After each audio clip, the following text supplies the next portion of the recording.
you have a set of written policy for the court rules? I entered and I was told that I needed to take off my hat by entering the courtroom. So I was looking for that law, because I know policy doesn't supersede the Constitution.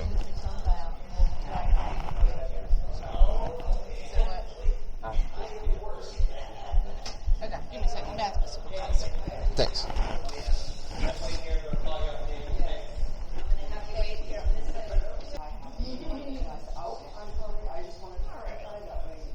She told me that it is a judge's request.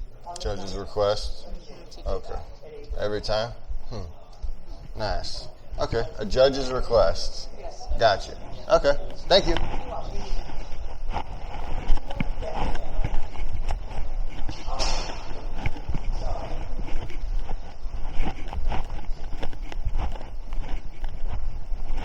Interesting.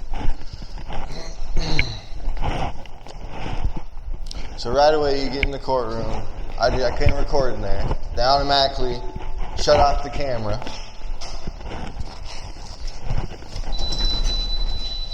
Because the public servants want to uphold accountability by not disseminating information to the public.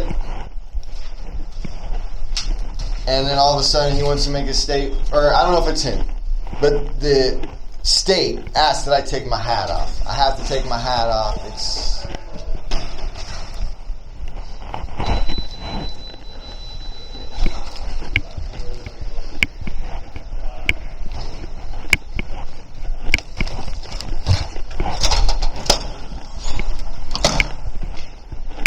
Interesting.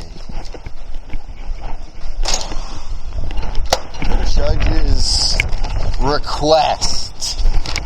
Okay. This is a cease and desist. You are in violation of the First and 13th Amendment right. You have the right to remain silent. Anything you say can and will be used against you in the court of the Most High God. Do not send me any money. I do not want your money. Keep your money. Invest it in yourself. Educate yourself on the monetary system and the history of how that came into effect.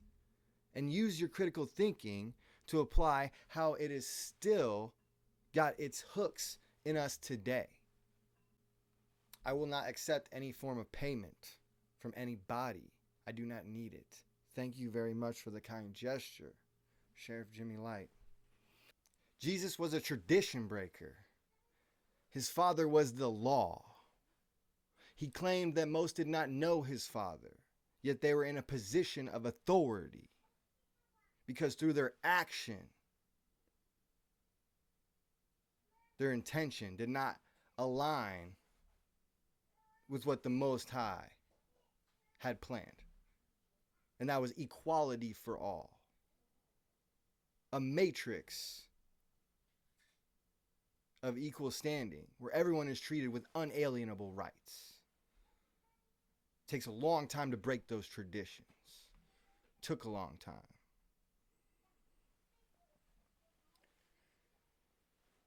Seems like we have a few more in the courtroom. Lincoln, Nebraska. And that's what brings me here today.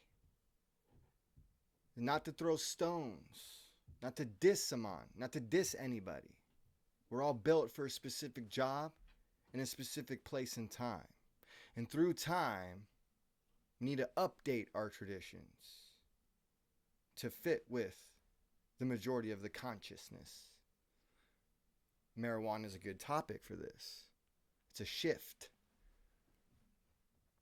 a breaking of old tradition through the Virgin Mary. To go against the majority of the voice, like Terry Wagner, going to use him as an example, everyone's built for a different time. This is not to throw stones. He's built for a different time. Granted, I thought he was going to leave the spot with some dignity, but how else would I have found the position I was born for if someone hadn't made such a grotesque abuse of their power, titles, and positions by going against the majority of the voice. The majority of the voice rules, and it's about the intention. The sheriff knows the intention. We want cannabis legalized. He had a job right there. He had an opportunity right there to relieve Nebraska as a whole of a huge systemic burden, a whack tradition dropped upon the shoulders of the succeeding generations. Terry Wagner could have lifted that systemic burden off the boys in blue, off of the citizens, so we all could have focused on the real problems, harder drugs. Where are the harder drugs coming from? It takes discipline and healthy communication, unrelenting honesty between you and your kin, you and your child, always. Or else it fosters foreign influence.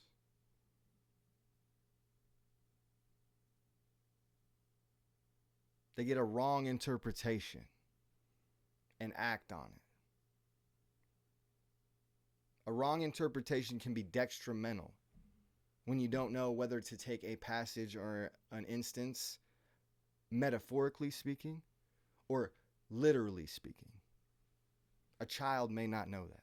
Word and the discipline allow an individual to enjoy the pleasures of this matrix. If they lack that, they may face addiction. The pleasures may eat them up.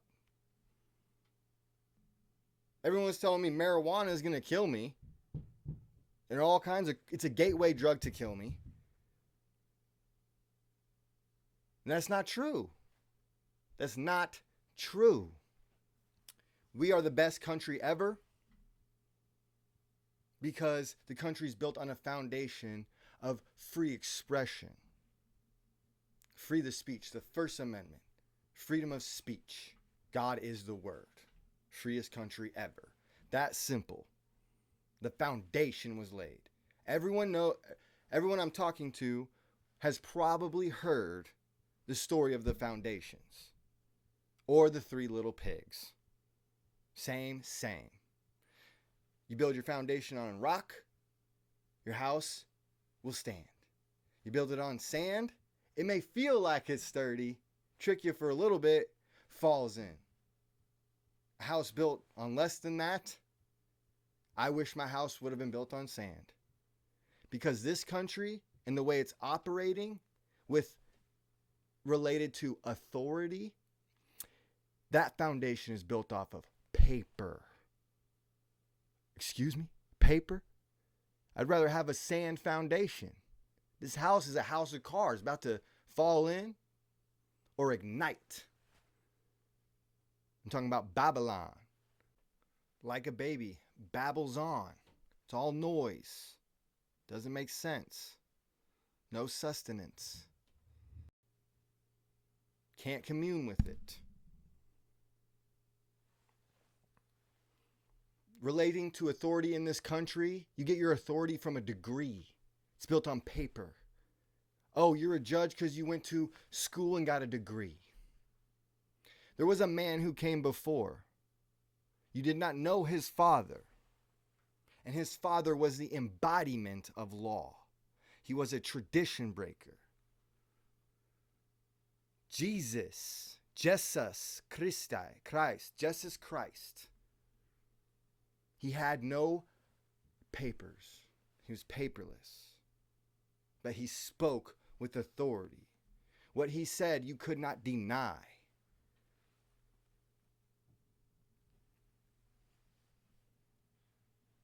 We've been asleep at a long time in this country. We're new. And our authority is paper thin. Going forward, solid as a rock. I'm on. That's the real gateway drug is the communication between your child. You tell them something, it's not true, like reefer madness, my parents were fed that. They thought it was true. They were tricked, scammed. I'm now looked at as a criminal because of it. I am now criminalized because of what the system and the culture tried to feed my parents. That propaganda. If you go to the root of the problem, you will find the solution, that is wisdom. If you don't know your history, the individual is bound to repeat it. That is wisdom. If you don't know about slavery or the history of it, you will become a slave. If you get to the root of something that is never ending, you have found a paradox. Blessed love and respect. This is Jimmy Light, Sheriff Ross Jimmy Lightbringer, in accordance with Kidda Hamawe Haile Selassie Jah Rastafari. I'm James, son of John.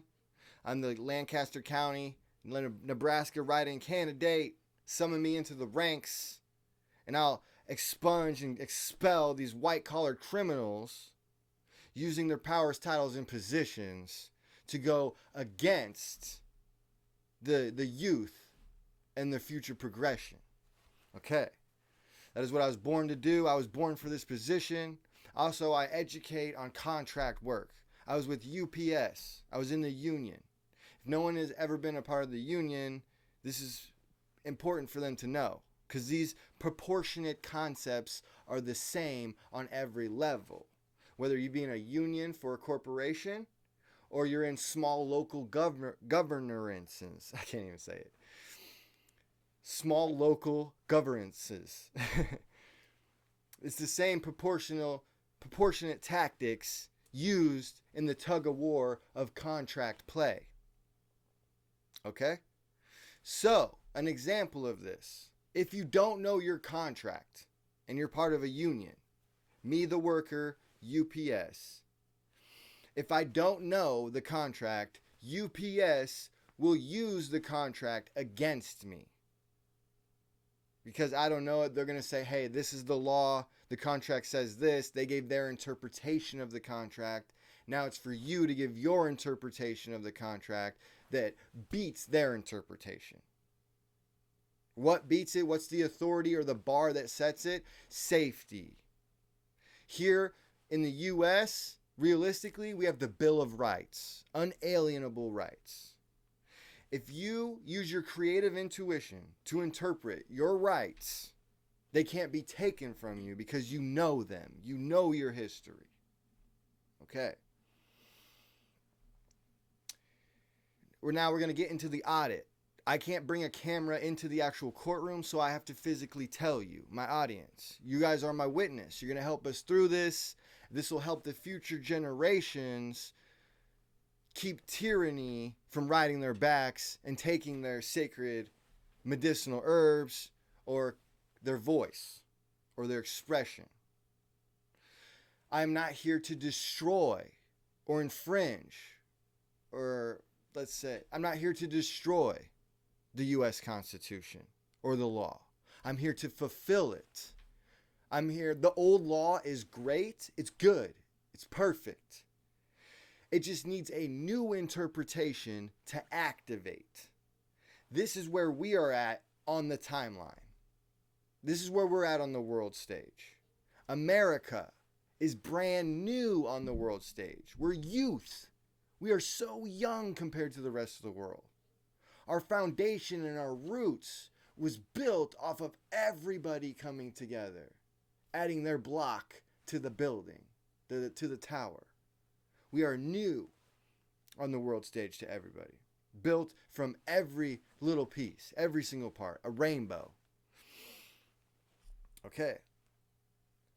Now, with the culture, that culture on how law is implemented, we are going to find some hiccups in the road. We are learning.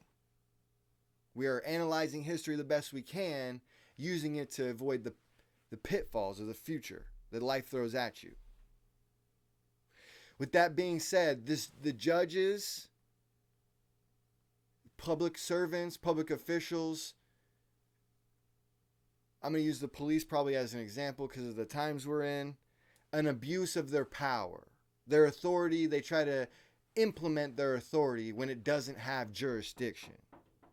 And no one before them set a bar for them, a precedent. The precedent setters for the culture on authority was kind of, I'll tell you, my parents taught me this. Just do what the cop says, be polite. Yes, sir, no, sir. That was the culture. The new culture going forward is based off of freedom, truth, word, sound, power, and education. That being, all of the citizens are going to know their contracts. They're going to know their Bill of Rights and how to interpret them. And the public officials and servants will also have their authorities realigned. Nothing will change, just the interpretation. The word won't change, but there will be a higher interpretation. One that is safer for everybody as a whole. The illusion of separation is irrelevant, and unity is not known by defeat. I am not making any more new enemies. There are no enemies. The only enemy is foreign influence. And foreign influence, if it's foreign to influence, is blurring the line of the citizen's contract. AKA a policymaker makes a policy that says federal law, mask mandate is a federal law. No, it's not. Because I have the freedom to express myself, the freedom of speech, the freedom of press. No one should be restricting anybody's religious wear.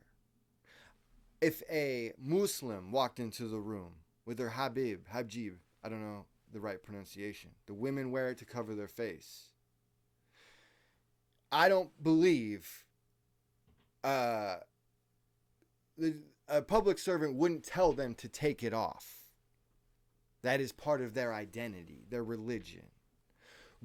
Religion, the root of religion, being Latin and Greek, if that's where you want to find the root of this governance, that etymology, the root of religion just means to reconnect. Religion is what reconnects you to source. That's what religion means. The word is my religion. The U.S. Constitution is my Bible. Rastafari is my spirituality. And all of these are the same thing. They are all one. You cannot separate them. So this audit is to come in and tell the people, I feel like I'm involuntarily forced to go public with this because I walk into the courtroom and right away, no disrespect, I believe we're all here doing the best we can with what we have. The Honorable Thomas E. Zimmerman and the county attorney. The Honorable Thomas E. Zimmerman and the county attorney. I walk into the room as Judge Zimmerman is walking in as well. I'm dressed just like this. I got my body camera on. I'm the sheriff. Got my uniform, part of my identity, my helmet. And I walk into the room. The county attorney signals to me, take off your hat. He goes like that. And I go, what? Is it illegal? What? And he just keeps telling me to take it off. And then I go and I don't do it because I'm asking questions now. What? Right away, my expression is limited and I haven't committed a crime. I walk through the door of a public building, federal public building, and some authority is already telling me to limit my expression, my identity, my religion. Wow. Fails the audit right away. I sit down, I take off my hat just to see. Because if you don't, I don't know, I know my rights. I know the law. But in those situations, to go further, I didn't want to be held in contempt of court. And I didn't want to fight it in this manner. But right away, I taken notes. Right away.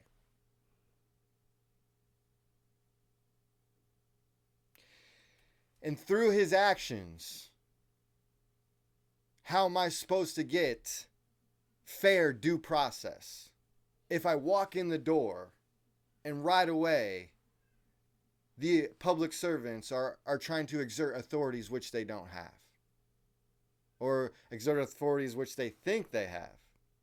There's a gap in education here somewhere.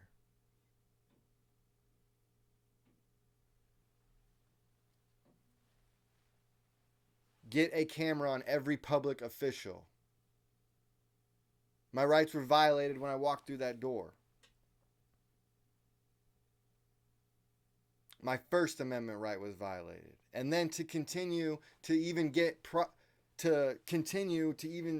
not get locked up underneath the threat of arrest, or the threat of my rights or liberty, pursuit of happiness, or property being taken from me, involuntary servitude because of that. So that's another violation. It's neither slavery nor involuntary servitude except as a punishment for a crime, whereof the party shall have been duly convicted, shall exist in the United States or any place in their jurisdiction, to their jurisdiction. So this is good because we want evil and tyranny to be a slave to justice and karma. Slavery doesn't always have to be negative connotations. We want misguided evil forces to be a slave to justice, to the judicial system.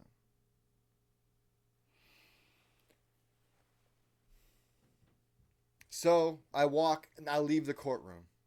I turn on my camera. Now I have to go see where I'm asking for the policy. I asked the bailiff.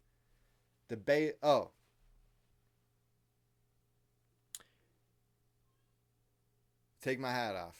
I sit down. I take my hat off. I'm sitting down. Moments go by, a little bit. A sheriff walks into the courtroom.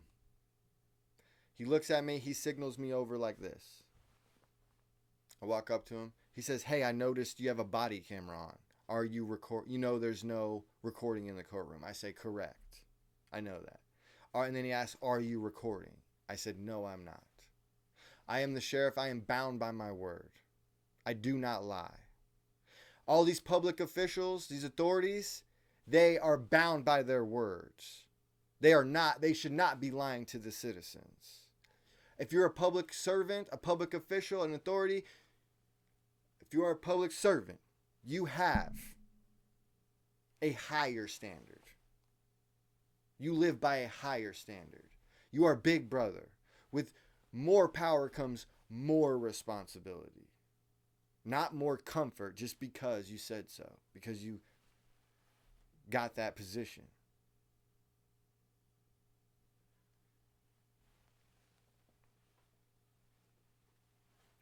You are judged greater based on the knowledge you know, the moral compass you've been gifted with, and that you fine-tune through discipline that this matrix has thrown at you.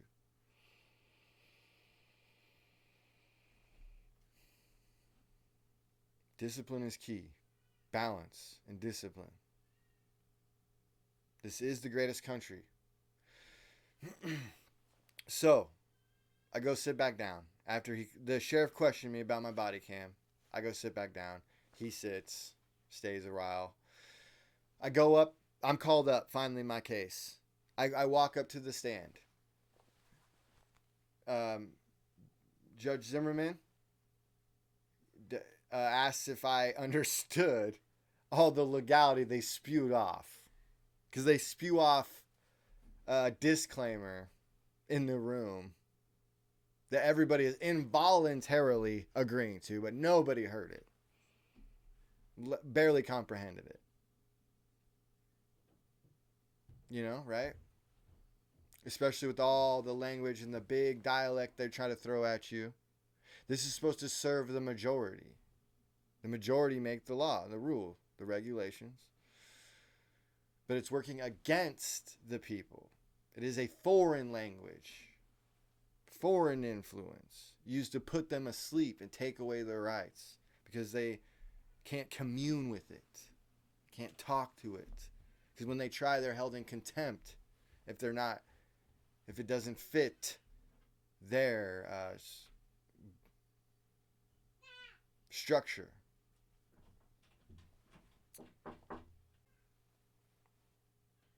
I felt like I was involuntarily forced to say yes. So I said I understood. Because I do understand. Not technically the way they packaged it and boxed it, but I do fully understand and know my rights. I know when I'm committing an illegal action and when I'm committing a legal action. I am fully aware. There is no I didn't know. I don't know. I am held to a higher standard because of my moral compass.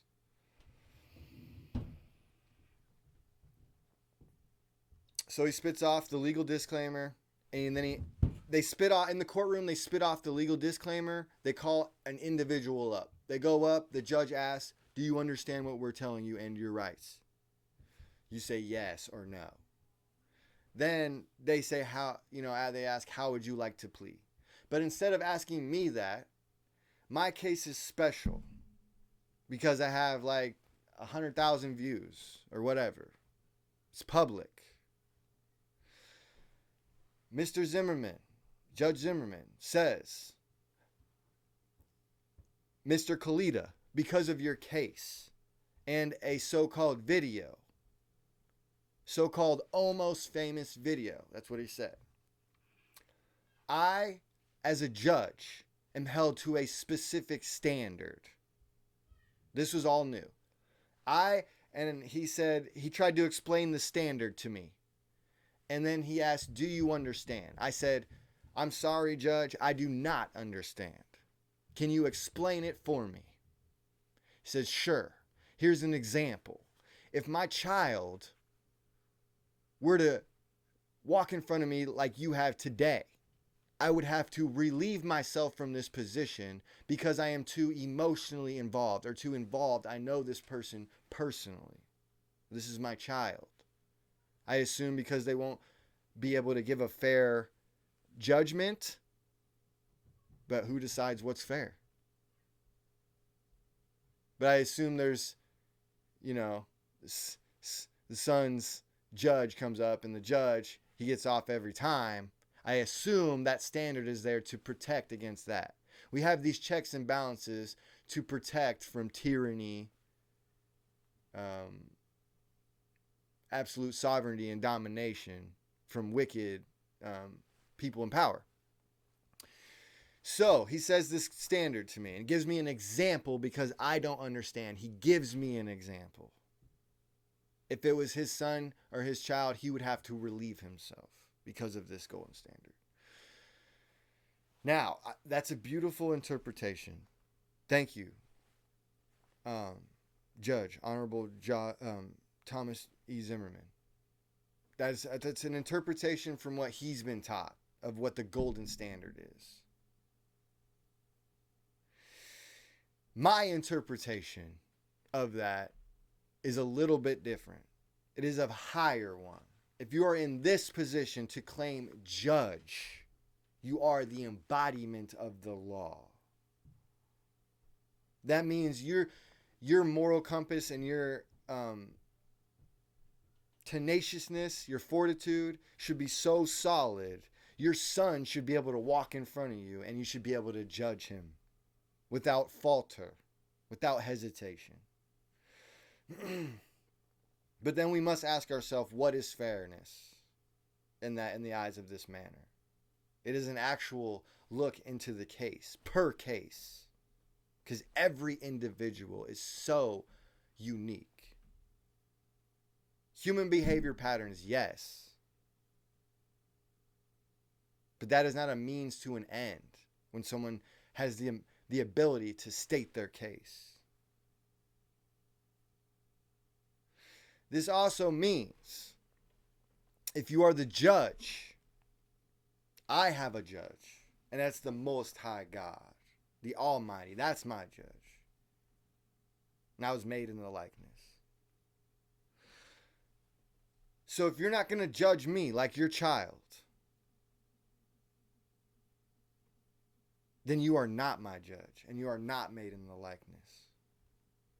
This is not a diss and no disrespect. But you yourself have already stated on a situation in which you would relieve yourself. So then I know you won't be treating me in the likeness, and you claim to be the judge of the law. So this due process, this sleepy so-called legal language is a farce, an imposter, foreign influence. It has become foreign influence because of its out-of-date antics in which our public officials wish to execute them.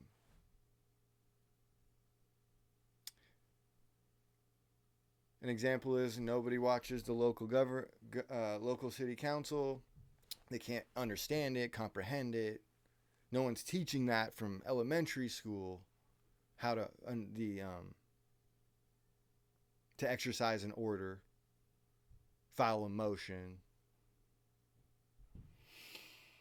So, when he's telling me this, after everything, I say, okay, because of that standard, I need a moment to reevaluate what's going on here. He says, okay, I'll give you a moment. I go sit back down. He said, call me up in a moment. So I go last. And then I just Google him. This is what I Google right here. His picture. And I see just what he's about.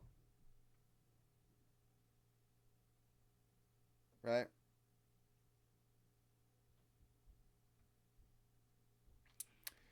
Yeah, it doesn't matter. It shouldn't matter if the law is the law.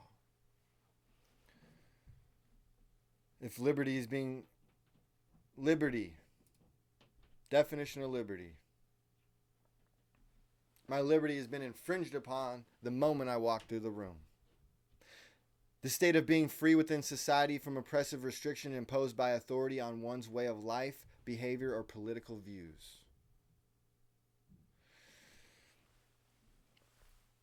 I go up, I said, this judge is fine. Oh, political views. Again, I'm not a republican or a demon. Okay? I'm not Republican. I'm not Democratic. I'm not a Democrat. Okay? I don't care about the sides. All that is dogma, and it divides the mind. Right in the beginning, you have to decide whose side you're on. The illusion of separation is irrelevant. And unity is not known by defeat.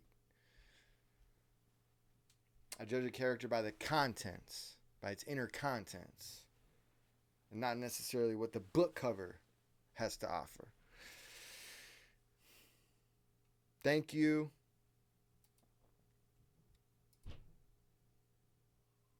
Communication, very important. Growing up, I was taught the majority of communication is nonverbal. It looks like it was updated, this sort of model. Still 55% is nonverbal communication. So the majority is nonverbal communication. So freedom of speech, nonverbal. Speech means nonverbal.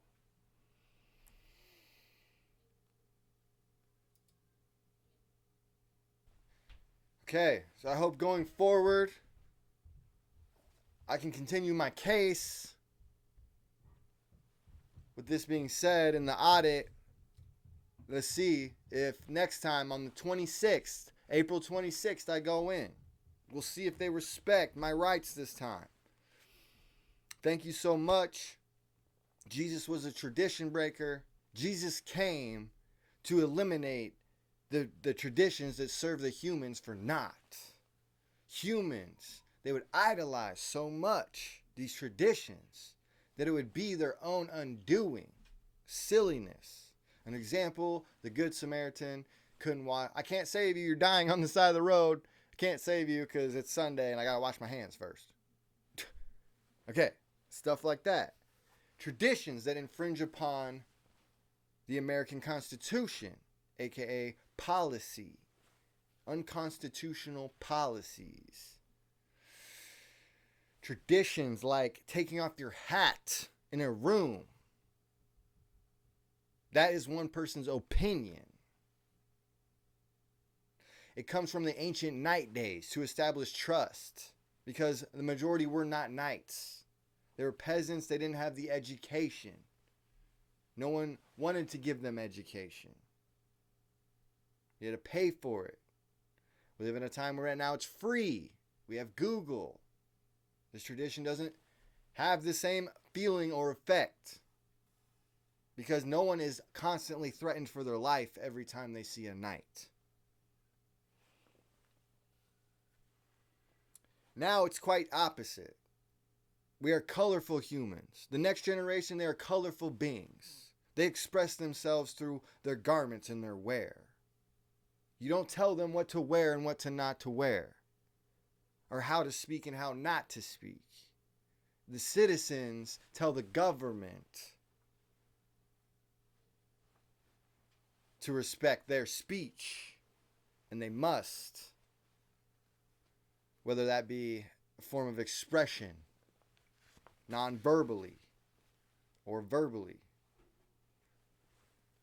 The system needs a translator for the individual, not the other way around. Jesus was a tradition breaker. I a revolutionary. I a revolutionary. Rastafari is my identity. Rastafari is my religion and my spirituality. I who have help from no one, nor take a bribe from anybody. I fight alone, single-handedly, with words, sound, power, and truth.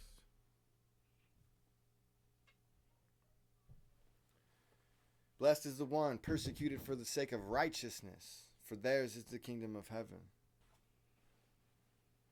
Thank you. I hope we can continue. Cannabis is the polar opposite of alcohol. Alcohol lowers the temporal frontal lobe of your brain, decreasing your decision-making skills, causing higher probability for the individual to hurt themselves or others. Cannabis, after 10 years of experimenting, makes you inner reflect and changes your perception to think about something in a different light. Say you're angry because your mental hit. Maybe it wasn't as bad as I thought. Okay, I can look at this from a different angle. It's confession. Brings you inside yourself, inside your temple, the tabernacle, to where you can commune and talk to yourself. Releases the heart from stone. It is a medicinal plant, a holy plant, a holy medicine. The seven-sided herb is a sacrament to Rastafari. Big ups, Lincoln. Sheriff Jimmy Light, James Robert Kalita, your write-in candidate, coming out of Middle Earth for the Lancaster County Sheriff's position. We're in a beautiful time, and there is only blessings in the days to come. Thank you.